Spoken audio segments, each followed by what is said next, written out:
passer des étudiants dans vos promotions. En essentiel de votre travail, l'essentiel de ce que vous présentez est la problématique de votre travail, l'intérêt, notamment l'intérêt, et quelques difficultés rencontrées lors de vos recherches scientifiques. Je vous donne la parole. Merci. Merci, monsieur. Cher jury, madame la professeure, monsieur le professeur, chère assistance, bonjour.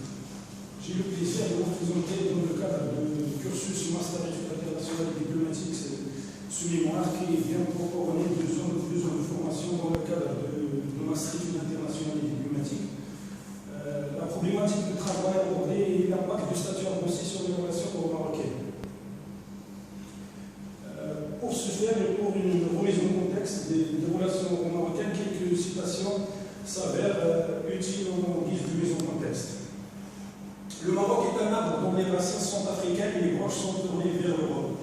Extrait d'un discours du roi de feu Hassan II en 1984. Une autre citation: le moment est venu de donner à l'agenda européen de notre région des tonalités différentes, des tonalités qui essaient d'inspirer au Maroc comme à d'autres pays du sud de la Méditerranée, qu'il pourrait prétendre à un partenariat qui serait à la fois plus que l'association et un peu moins que l'adhésion.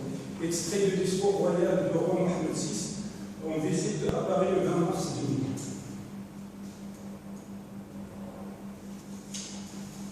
Une autre citation: nous avons scapé à l'Afrique et à la sécurité mondiale la baisse de l'intérêt porté par la communauté internationale au problème du continent africain, un génocide des milliers de morts dans divers conflits et le chaos dans de nombreux pays. Un extrait de l'article de Romain Brody de la Commission européenne, délivré donc au journal de Europe, le numéro de juillet 2003.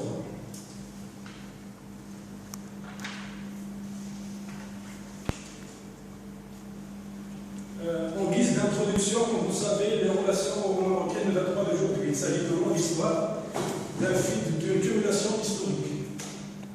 En guise du setup historique, nous pouvons parler que l'histoire des relations marocaines remonte à l'année 1969, où le premier accord commercial a été signé entre le Maroc et l'Union européenne. Après cette étape-là vient l'étape de 1976, après celle de 1984 qui vient comme réponse comme interaction de la part de la communauté européenne avec la demande formelle qui a été exprimée par le roi Hassan II, donc à l'époque, qui demande l'adhésion totale donc, à l'Union européenne. Et cette réponse donc, a été sous forme d'un accord commercial plus approfondi, plus avancé que celui de 76 et 69. Après cette étape de 84 vient celle de 1995, comme vous savez tous, le processus de Barcelone. Ce processus a aussi apporté une valeur ajoutée à ces accords dans le sens qu'il a essayé d'intégrer aussi le volet politique et le volet technique dans les rapports marocains. Et c'est au lendemain de cette année-là, donc charnière, à mon sens, pour les rapports marocains, que fut signé le premier accord d'association en ce genre, donc en 1996. Cet accord ne sera pas en vigueur que vers l'année 2000. Bon, cet accord d'association a été rentré donc et rendu opérationnel. Après cette année-là, donc 2005, vient un autre accord d'association qui vient pour concrétiser la vision donc, de la politique européenne de voisinage qui a été annoncée en 2003 à l'égard des pays de la méridionale de la Méditerranée. Après cette année de 2005, donc, vient l'objet de ce travail de recherche qui est donc l'année de la signature de statut avancé octroyé par le Maroc donc, de la part de la communauté européenne, c'était en 17 octobre 2008. Et après cette année, les accords, donc, ou plutôt une révision de ces accords d'association ont été donc annoncés en 2010. Et en 2010, vous connaissez donc l'accord de pêche sur les modalités d'échange, surtout sur l'aspect agricole des rapports marocains. Après cette année, c'était en avril 2013, donc l'amorce des négociations pour le futur ALECA, encore de négociations, l'accord de libre-échange complet et approfondi, donc dans le 5e round de négociation. Pour revenir à cet aperçu introductif, donc aussi la géostratégique du Maroc donc, a intéressé depuis, comme j'ai dit, le XXe siècle, donc l'Europe, par rapport donc, au Maroc comme étant une entrée vers l'Afrique, et aussi comme positionnement stratégique tenant compte donc, de l'atout de proximité de l'Europe. Cette philosophie donc d'intensifier les rapports a été dans un ultime objectif de s'inscrire dans la politique de bon voisinage et de faire de la Méditerranée un espace de dialogue, de paix et de prospérité. Le statut avancé est un cadre exclusif de commerce sur le domaine politique et social et environnemental aussi. Et il est à signaler à ce niveau que la définition des choix et des chapitres découle d'une étude approfondie des commissions mixtes donc d'association. Récapitulant, on peut parler des chapitres comme suit: les services financiers, les marchés publics, les normes industrielles, le secteur agricole, le secteur de transport. Et là, on peut parler en 2007 de la création de la ICT, la Société nationale de transport.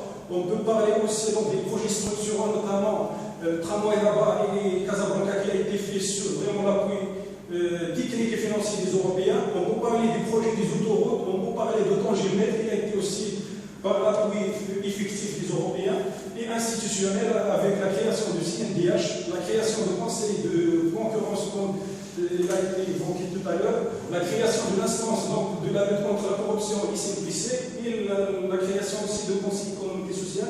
Sur le plan technique, le Maroc numérique, l'IGOR, Nord, donc Zazat qui vient d'être le coup d'envoi, plutôt l'exploitation a commencé donc, cette année-là, donc il a été aussi sur le plan technique et financier appuyé par les Européens. On peut parler en 2008 du Maroc vert qui a été aussi qui a profité de l'expertise et de l'appui donc européen. D'un point de vue climatique, ces chapitres peuvent être regroupés en 3 blocs. Les chapitres potentiels sur les 4 libertés, donc la liberté donc, de circulation de marchandises, de services, des personnes et des capitaux, dans la jonction à l'acquis communautaire selon les progrès et les efforts du Maroc en matière de développement. À ce niveau, j'aimerais bien signaler que le fait que ces accords donc, parviennent toujours avec des avancées réalisées par le Maroc, notamment au niveau de la démocratisation et de ce qui est la modernisation de l'État. À cet effet, on peut parler en 1996, il y avait la révision constitutionnelle qui a promulgué sur la création de 2 chambres et des avancées démocratiques. Et on parvient au lendemain donc, à un accord d'association. En 2000, avec l'intronisation de Mohamed VI, on vient avec un autre accord qui vient pour saluer cette ouverture politique. En 2005, avec l'NDH et le Code de la famille, en 2004, elle vient aussi pour saluer cette initiative. En 2008, avec la création aussi d'un certain nombre de référentiels juridiques pour tout ce qui est les droits donc, des catégories fragiles, notamment les handicapés et tout. Donc, cet accord vient pour saluer ça. En 2010 aussi, dans le même sens, et 2012, celle-ci vient pour encourager le Maroc, notamment en 2010 avec le projet de ce qu'on appelle la Commission sur la régionalisation avancée, la décentralisation. En 2012, avec la Constitution de 2011, qui vient aussi pour saluer cette avancée donc, démocratique au Maroc. Après cette présentation de la jeunesse du statut avancé, donc, la deuxième partie, la portée du statut avancé. Le bilan de coopération, comme il a été... C'est un an, vous avez peut-être passé largement dépassé le temps que vous avez passé. Est-ce que vous pouvez répondre 5 minutes. Très brièvement, donc, sans avoir évoqué, je vous propose d'écouter donc le... Non, vous n'avez pas. 3 minutes. Non, interdit. Ok. C'est... Faire une conclusion générale de votre présentation. Est-ce que vous savez, on est censé dire votre travail? On a déjà vu votre travail, on connaît les tenants, les aboutissants, et je suis désolée. Donc, l'introduction de ce qu'on appelle la gestion budgétaire efficace avec, entre autres, donc, le budget sensible au genre et tout ce qui est les règles de la contractualisation basée sur les programmes. Et sur le plan social, on peut parler aussi de projets qui ont été appuyés et accompagnés par l'Union européenne, notamment l'AMED, donc tout ce qui est la couverture sociale, l'éducation, le désenclavement du monde rural. Tous ces projets ont été largement financés par les Européens. On peut parler aussi des idées marocaines, des investissements directs de l'opérateur privé européen qui ont été, malgré donc, la crise de 2009, qui ont revu en baisse, mais ils gardent quand même cette primauté par rapport au pays de la rive méridionale au sud de la Méditerranée comme étant un pays le plus stable qui a profité de cette stabilité politique donc, au lendemain de, soi-disant, les révoltes populaires de 2011 donc, qui ont secoué les pays, notamment la Libye et la Tunisie. Cette coopération donc, intervient donc, pour faire une conclusion. Ok. Donc, en guise de conclusion,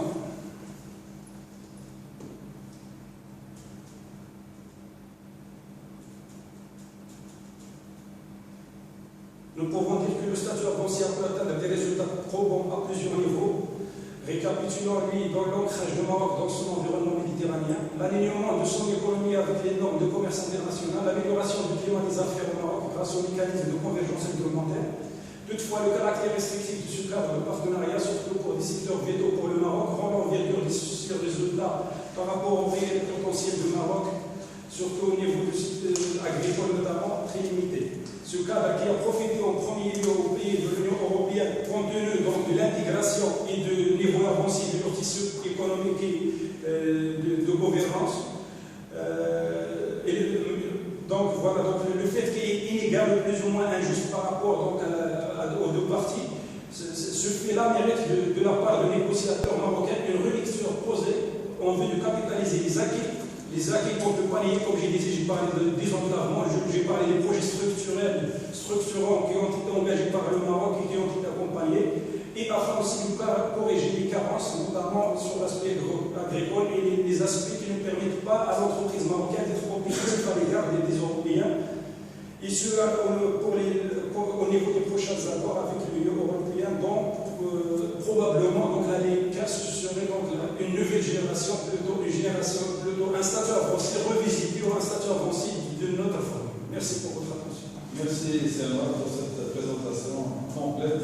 Vous voulez vous dire beaucoup de choses en peu de temps, mais ce n'est pas possible. Votre travail est riche en informations, en documents, et donc malheureusement, dans une soutenance, il fallait ramener et ramasser l'essentiel de votre travail en 15 minutes maximum.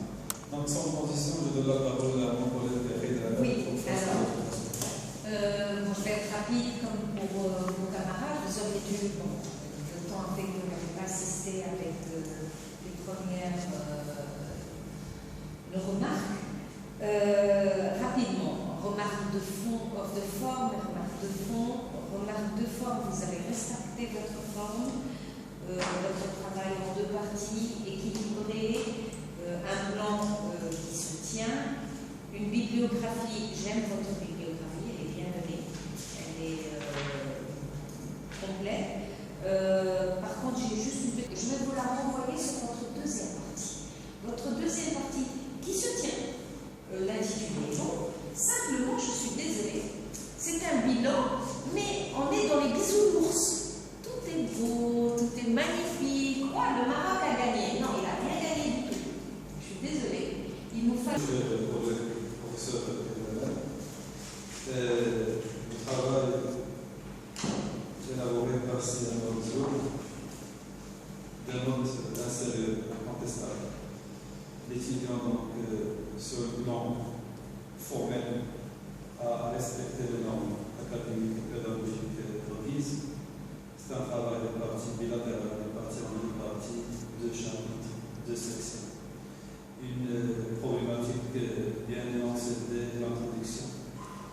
Une bibliographie qui contient schématiquement ouvrages généraux, ouvrages spécifiques, documents, une bibliographie. Également un résumé. Première fois que je vois un résumé en anglais. Un étudiant fournit un effort de présenter non seulement un alphabet en anglais et en français, mais également en amazigh, et vous faites référence à l'article 5 de la Constitution de 2011, qui hisse la langue amazigh à une langue officielle respectant le patrimoine marocain. Sur le fond, vous avez quand même donc touché votre problématique que vous avez énoncée dès l'introduction à travers l'analyse de ce fameux statut avancé.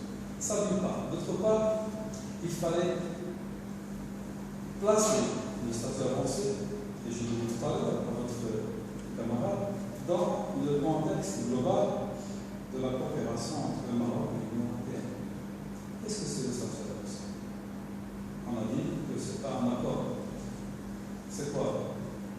C'est un cadre qui se greffe à un ensemble de rapports entre le Maroc et l'Union européenne. Il y a l'accord d'association, qui est la base d'ailleurs, quand on parle d'un cadre juridique, c'est l'accord d'association. signé le 26 février 1996 et entré en vigueur effectivement le 1er mars 2000, avec toutes les conséquences juridiques d'un accord international. En 2004, on va assister à la perte à la politique européenne de voisinage suite à l'adhésion des PECO, des pays de l'Europe centrale et orientale, à l'Union européenne, dans le cadre de la procédure d'adhésion. Le Maroc va se voir appliquer une nouvelle forme, pas un nouveau accord, mais une autre coopération. Accord d'association, PEV. Ce sont les fameux plans d'action qui régissent actuellement les rapports entre les deux partenaires. Vous savez, maintenant, on ne parle pas d'argent, c'est les instruments financiers indexés à la PEV. Vous avez cité le programme MEDA 1, MEDA 2. 2004, c'est l'UVP, donc l'instrument européen de voisinage personnel, qui est actuellement devenu l'IF. Et chaque fois, c'est le Conseil de l'Union européenne qui adopte un règlement en bonne et due forme pour réglementer l'aspect financier entre les deux partenaires. 2004, donc, à côté, bien sûr, en parallèle de l'accord d'association, il y a la PEV.